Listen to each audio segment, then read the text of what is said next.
Do you feel the pressure to grow your business, but doing so feels a bit like drowning? Welcome to Slow Growth Business, the show for business owners and leaders to quiet the noise and lead your business to success, one day at a time, slow and steady. If you feel your business is running you and you're ready to run it, you've come to the right place. Now, here are your hosts, business coaches Jimmy DeGroot and me, Kyle Bullock. Hey everybody, welcome. Yeah, I'm Jimmy DeGroot. That's Kyle Bullock. We're the guys that he was just talking about in the pre-roll. All right, we have a topic today. I don't know what it is. Kyle's going to surprise me. He's going to zing me with it. So let's dive in. I'm reading an article right now to you from In-Store Magazine. This was 9 years ago on In-Store. But okay. I'm corroborating it now with data that was as recent as, December of 2025. That's pretty recent. A secondary source. So it looks like it's very similar, okay? But I'm going to read this to you, Jimmy. You haven't heard this before. It's like a magic deck. You haven't heard this before. Here we go. All right?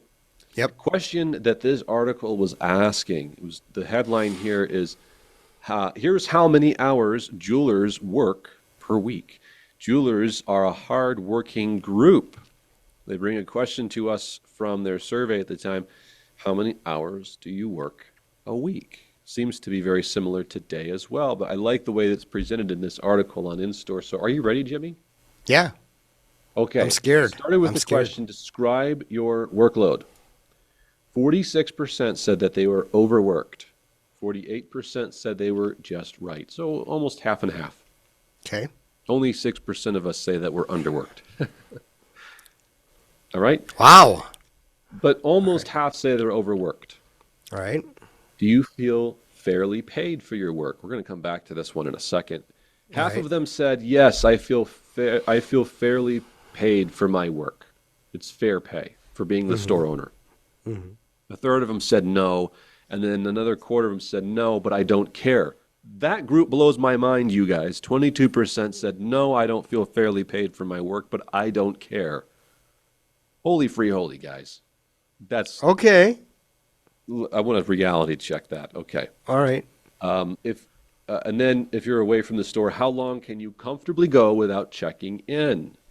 The most popular answer said 2 to 3 days, with only a third of the respondents saying 2 to 3 days.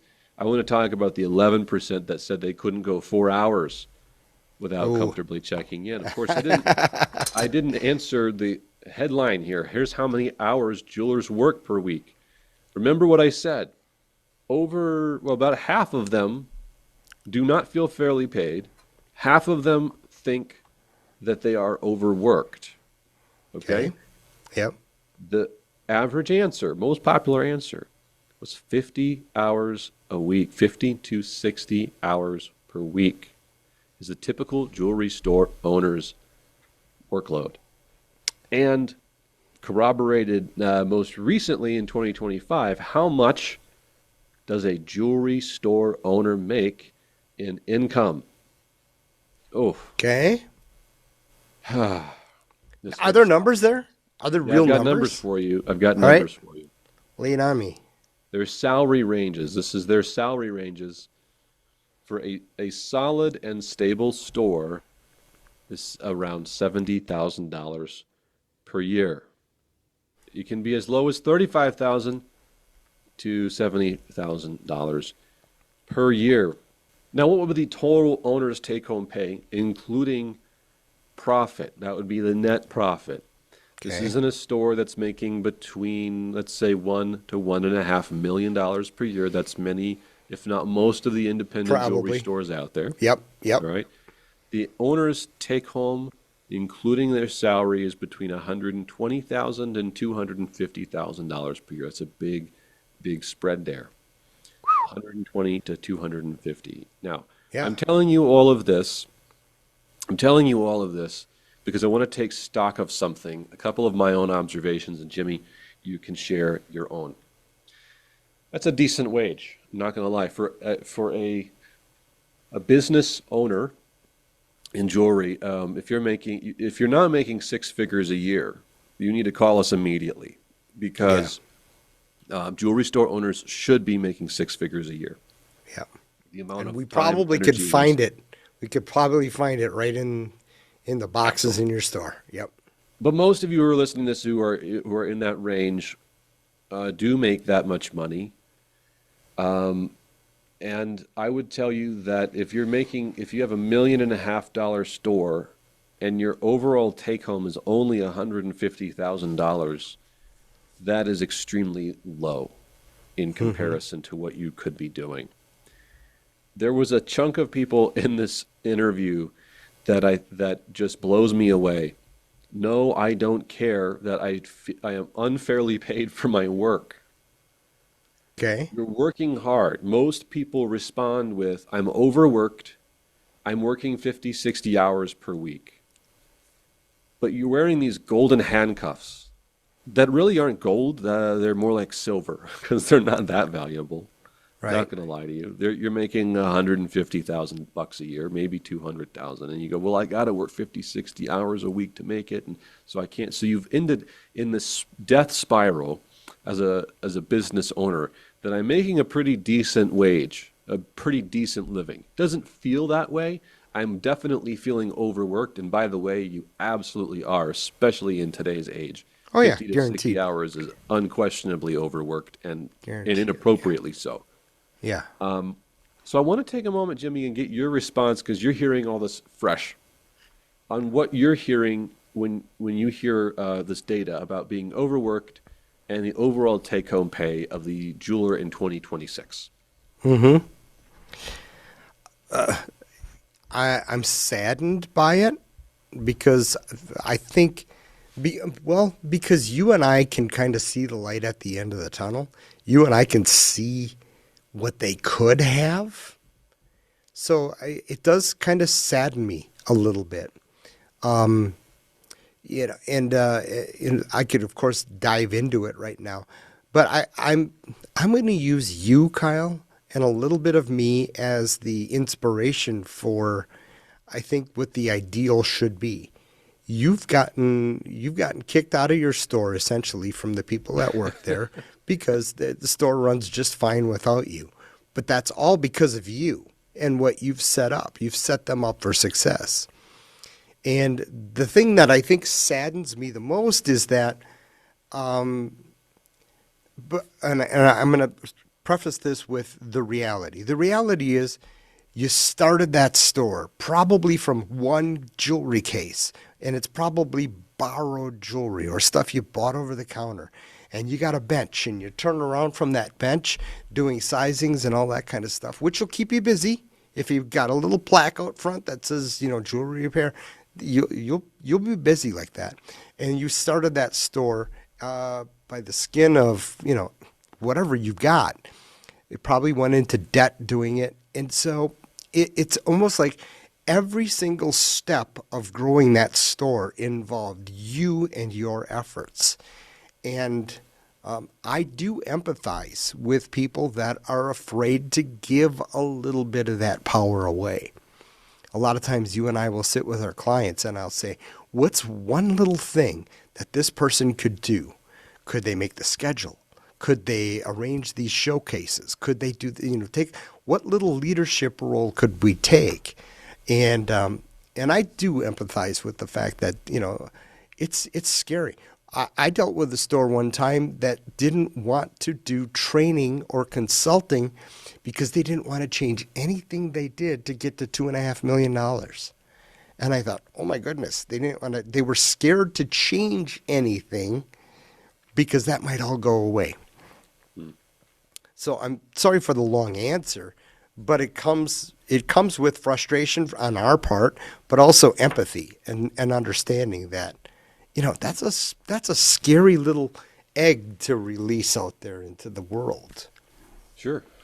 It's very challenging to be in the field that we are as consultants in this industry, because I alluded to, I call them silver handcuffs. They're not gold. They're not. Yeah. It's not that lucrative for most people. It Right. could be. Right. But you're wearing these handcuffs that you got paid good enough. You're getting paid good enough. How much should a jewelry store owner doing a million and a half be paid? Well, on that upper end, I told you 250 a Mm-hmm. year. I That's what I would expect and demand for our clients. And I'm not ashamed to Yeah, share that fact very publicly with people because it could actually be a lot more than that. sure. You shouldn't be ashamed of that. Now, how you handle your wealth, how you share that with your team, now that's a different conversation. I'm just talking about total opportunity of profit. Yeah, yeah. Okay. But today's purpose is to your point, we've gotten trapped in a culture in the jewelry industry of good enough. I was talking to a wholesaler. I won't name names to protect the innocent, but I was talking to a wholesaler friend of mine on the wholesale side, very intelligent person who came from originally from the financial sector. Okay, so different industry as well, and when they came into the jewelry sector, they've done very well in the jewelry sector. The thing that they were amazed by, and so am I, and this is what our conversation was about, was just how little innovation happens in jewelry. I mean, Right. Yep. next to none. Yep. This is an industry that I can hardly think of the last truly innovative store I've seen or innovative idea. I can count them on one hand, right? Slow to adapt. And it's the old, you go to the big show and you talk to other people who's done it, who's dived into that pond before I do. Yeah. We were just So, talking to some clients and to staff members who had just attended a well-known trade show, which again we will unname because we let's protect just those say it thoughts. involves some initials. Okay. Yeah, they all involve initials. Everything's in it. That's why my They point was go funny. they go to the initial shows, and they came back and they all unanimously said, as far as education went, it was a big dud. There was nothing. One person said, "I found one nugget, and I guess that was worth it." Yeah. And, And you and spent then, how much to go to oh that my show? God. Yeah. And I'm bringing that up now in this conversation with the wholesaler because at the heart of it, we would talk about what is the motivation for you, the jeweler who's listening to this right now, to improve your circumstances when you're good enough? Maybe Yeah. you have old stock inventory. Okay, yeah, I should get rid of it, but Yeah. I'm still But getting I six own it. figures a It's year. an asset. It's an asset, Kyle. I'm getting paid six figures a year. I mean, Yeah. sure, I work 50, 60 hours, but I Yeah. own my Yeah. own business. I'll sell What it is someday. Yeah, I'll sell it someday. No, you won't. People don't want to buy jewelry stores. Just trust that we've been working with people wanting to sell. It's impossible. I was Okay. talking about the old inventory, but you're right Oh too. yeah, stores They don't too. want to. What happens is the jewelry industry, independent jeweler has made so many excuses Hmm. because things are good. And even in Right. bad years, you guys, jewelry store owners are making six figures. So even in Yeah. bad years, you're in the top echelon of earners. It's Yeah. good enough. Yep. What happened to our need to do good work, great work, Yeah. excellent work, and push Yeah. ourselves? Yeah. There To is innovate. no need to innovate and get ahead. Right. And that's very troubling to me, Yeah. especially when I'm looking at your average jewelry store owner is working 50 to 60 hours a week, which, by the way, guys, is two times the number of hours someone in that position should be working. Absolutely. Yep.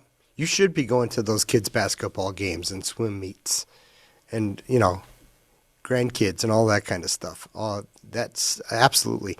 The thing though, um, I got thinking of when I started off in 1996, I had some really great guys that I worked with, and they were so good financially that they were able to free themselves to think innovatively.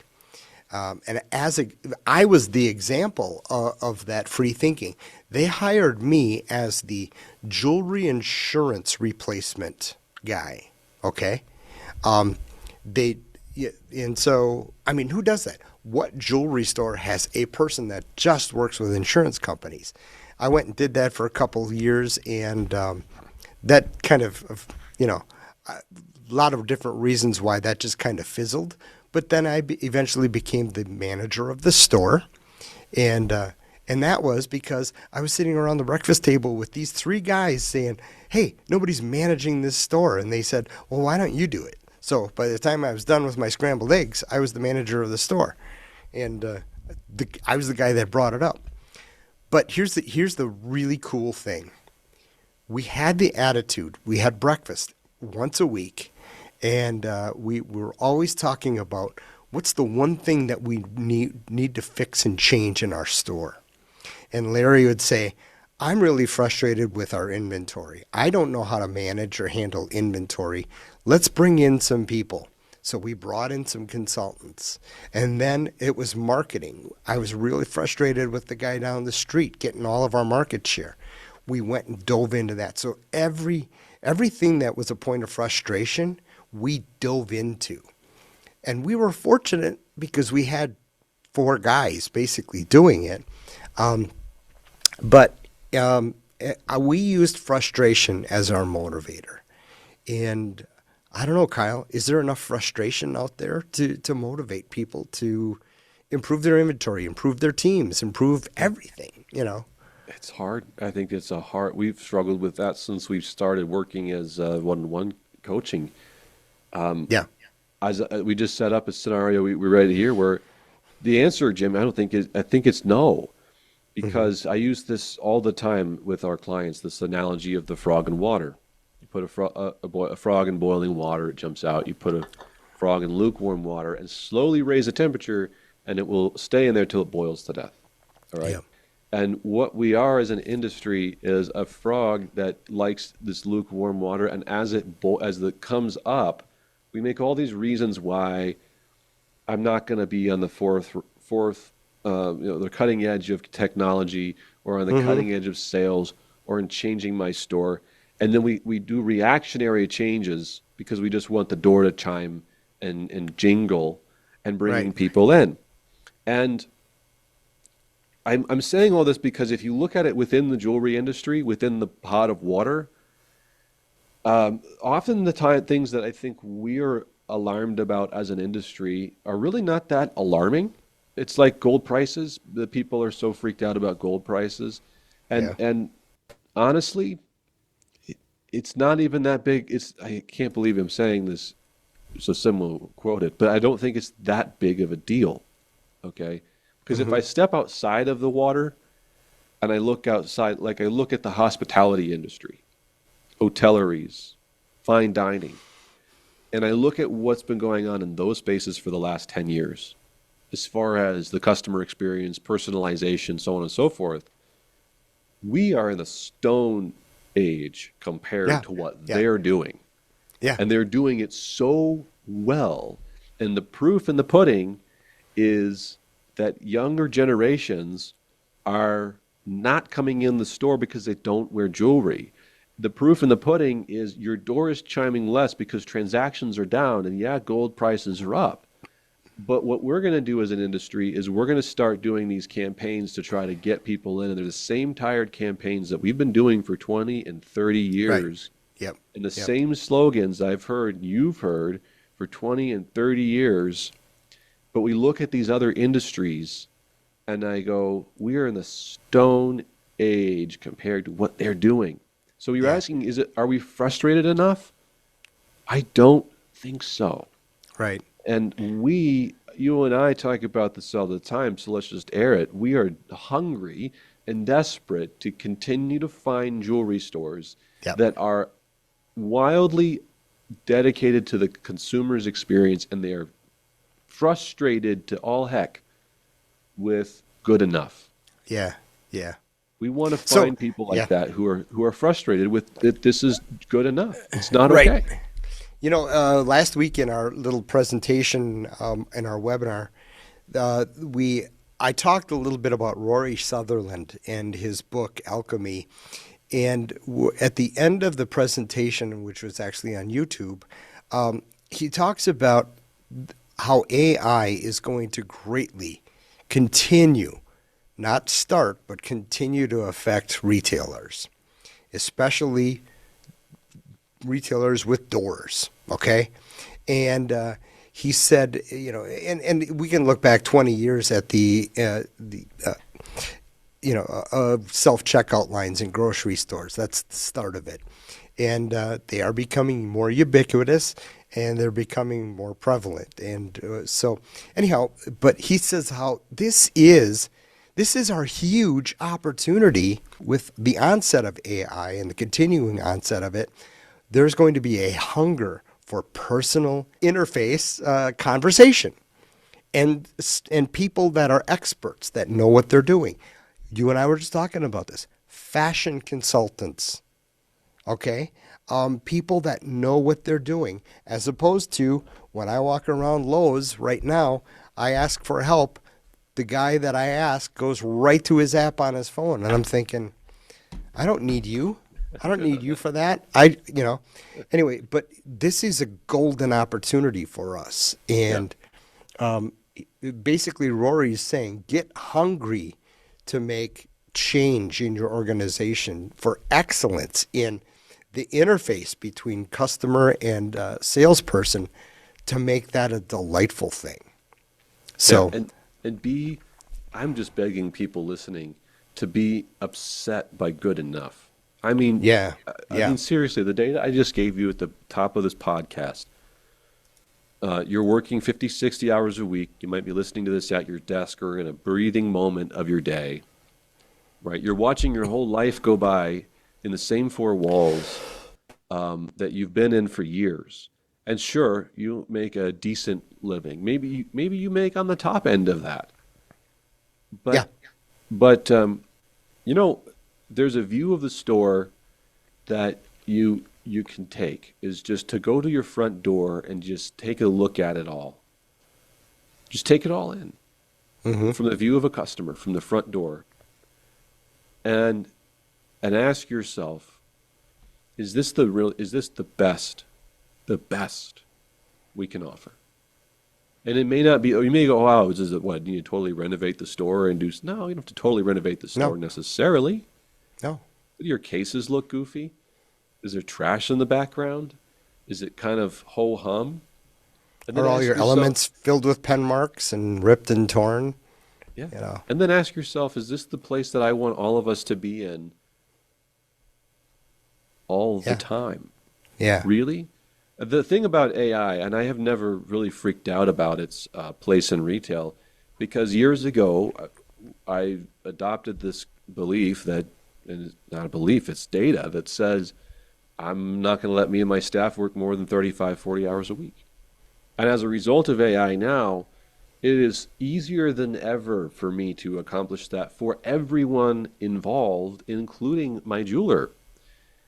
And we all get paid at a very, very high rate. It's still at a full-time rate. We're going to pay on performance for the store, not on hours. And if you adopt that, you go, okay, then I'm not scared of AI. I can't wait for more information and innovation. Right. But when was the last time that you were at a trade show or you're listening to something and you were truly, honestly challenged by something and you go, am I okay with good enough? Yeah. And if you are, why? Why are you okay with good enough? Yeah. By the way, just to answer the question for me, I've never been challenged or found a whole lot of gold nuggets when I go to the seminars. If I'm going to find a gold nugget, it's usually going to be from the keynote speaker, But the keynote speaker was brought there to bring exactly what they brought. Kyle and I have a whole philosophy on this. It's not a philosophy, it's a reality on it. But we believe the trade show system as it stands is completely broken. Yeah. Should we tell them why? Well, maybe for another podcast for another day, because we could rattle on that for a while. It's about delivering great education, which I just want to keep pounding in this podcast. Are you content with good enough? Are you really, really, honestly happy with that? With being overworked? And by the way, overworked is any hour over 40 hours, you become exponentially less productive. This is old research in psychology, friends. So 50, 60 hours, you're worthless as far as productivity goes, okay? And I'm going to beg. I'm going to beg and say, if not for you, do it for your spouse. Do it for your family. Do it for your team. And that is, constant. I like to ask this question. I'm driving down the road and I'm really excited about this new hire. This is a super salesperson. They sold over $1 million in their last store, and they're looking at coming to my store. What do I have to offer them? Do I have systems in place to offer them? Do I have work quality of life to offer them? Or is it I'm going to throw them in the same old basket? So I love asking that question. There's one more person I want everyone to be asking this for. You mentioned spouse and your staff, but here's one we hear about from jewelers all the time. Oh, I want to keep doing this to the day I die because I just love my customer. I love my customer. Mm-hmm. Are you content with giving your customer good enough? Because I'll tell you what, y'all. I mean this with love in my heart. The internet and big box stores have done such a phenomenal job in retailing, truly, Yeah. that your experience and your friendship, it means less and less and less every month. Every month. Have you ever been in a Costco?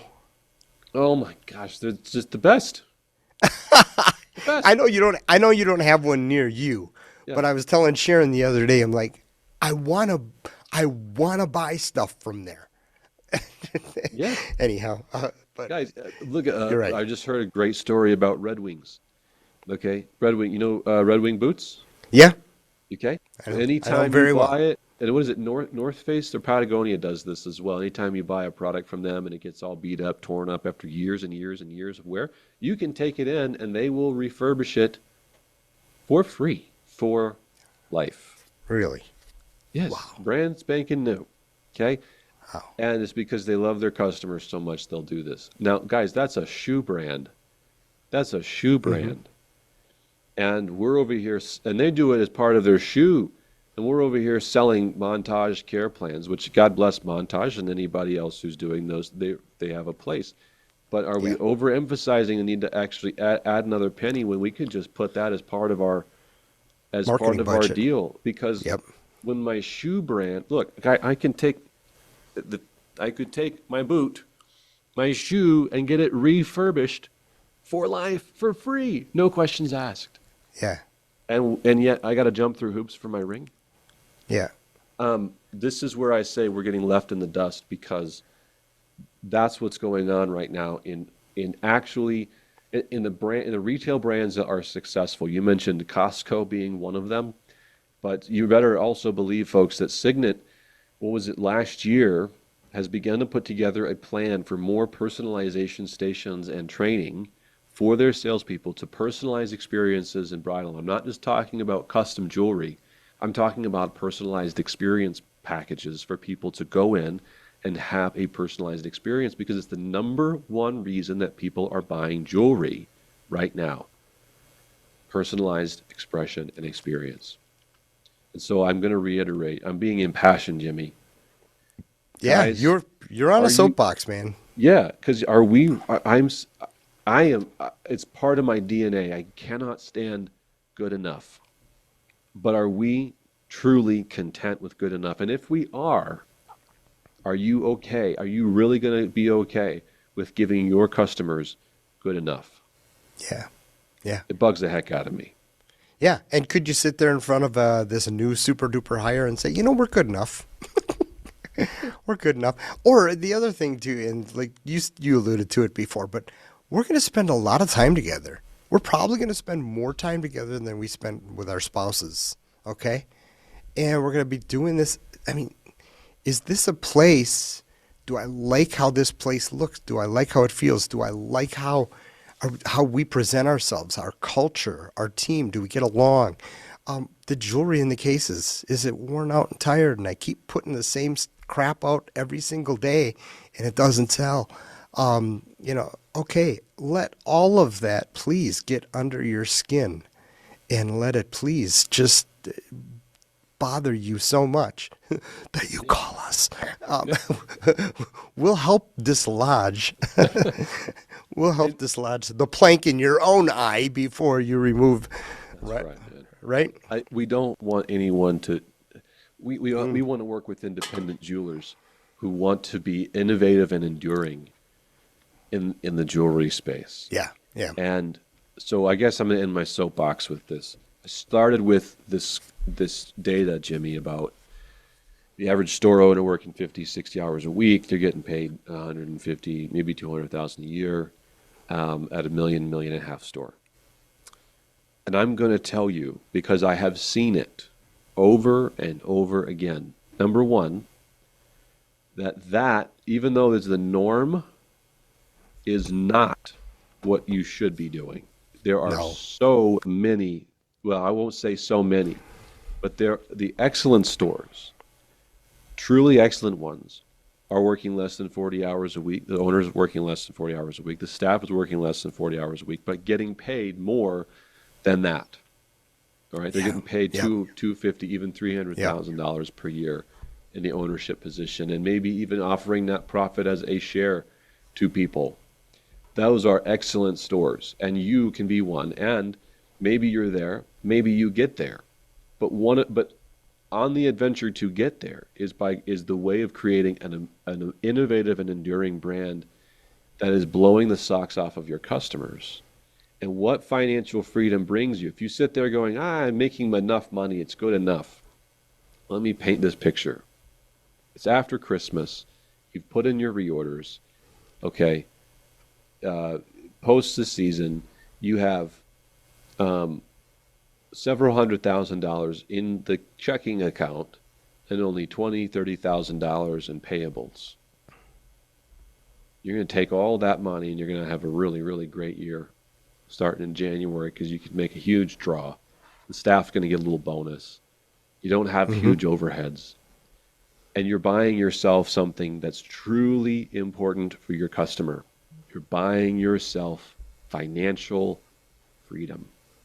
And Jimmy, you said this a moment ago. When you are financially free from debt services and from having huge payables over your head, folks, when you have that freedom, you get to have pure innovation and art and freedom to try things that you wouldn't have tried that would blow the socks off of your customers.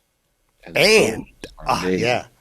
Go. And you and I are really excited about this little program that we've got coming up here in April. As soon as I get my workbook, bringing people through Will Guidera's Unreasonable Hospitality. That's going to be innovative, fun, exciting, and that's my big.